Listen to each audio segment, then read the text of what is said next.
probably the biggest game, certainly in the Six Nations this year, Ireland versus England. Both 2 wins each. And yet I get a sense already that it's going to be one of those tight, tense games that's not going to be enjoyable to watch. Yeah, I think that's a fair comment. 2 unbeaten sides. If anything, England have probably played a bit more attractive rugby in the championship in what has been a comparatively poor championship, I think. But that said, Ireland are winning. Joe Schmidt, I've always called him a pragmatist, and Ireland are playing to that tune. Personally, I don't care how Ireland win. I think it's the crucial game. If they can get over this one, all kinds of possibilities open up for the Irish team. So, I mean, I take it whatever way it's going to come. I do think it's going to be an incredibly tight game. But, you know, I look at Conor Murray and Johnny Sexton, the experience that they have, their match-winning mentality.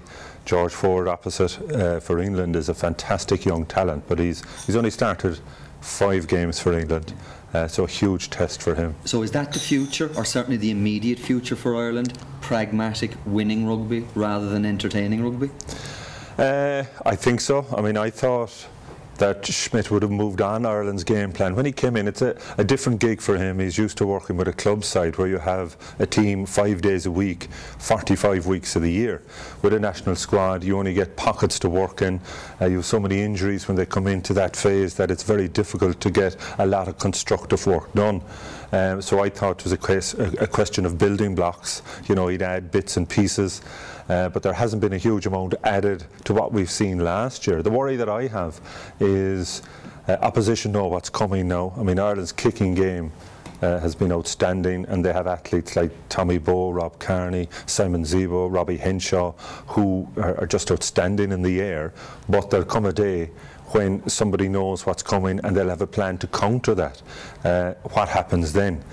England have already, I think they'll be adjusting their back 3 because of the way that Ireland play, which I always think that's a psychological plus for Ireland, the fact that they're adjusting their side based on what you bring to the table. But you know, there will come a day when those aspects will be matched, and what happens then? Well, that's my next question.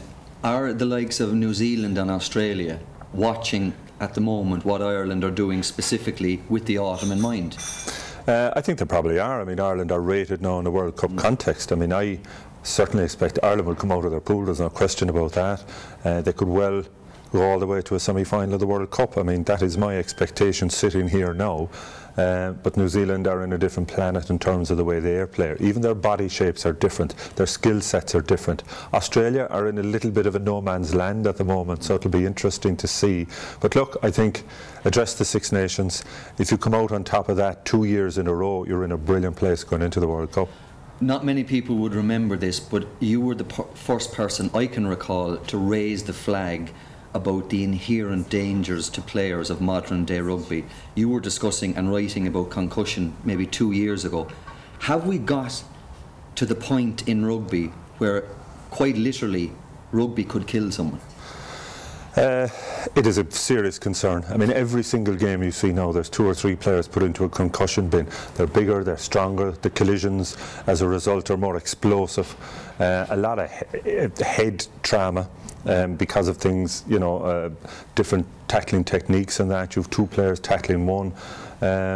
It is a major concern, and but look, the authorities I think are well aware of that. There is concerns right across the board because, like, there's only a minority of players play professional sport. Rugby is by and large an amateur game. My fear now is that amateur rugby is trying to compete with what's happening at the professional level, and they're 2 totally separate entities, and I think that has to be addressed. Otherwise, young kids won't want to play the game anymore. Yeah. One final, far simpler question. You were saying upstairs, Ireland to win on Sunday. Why?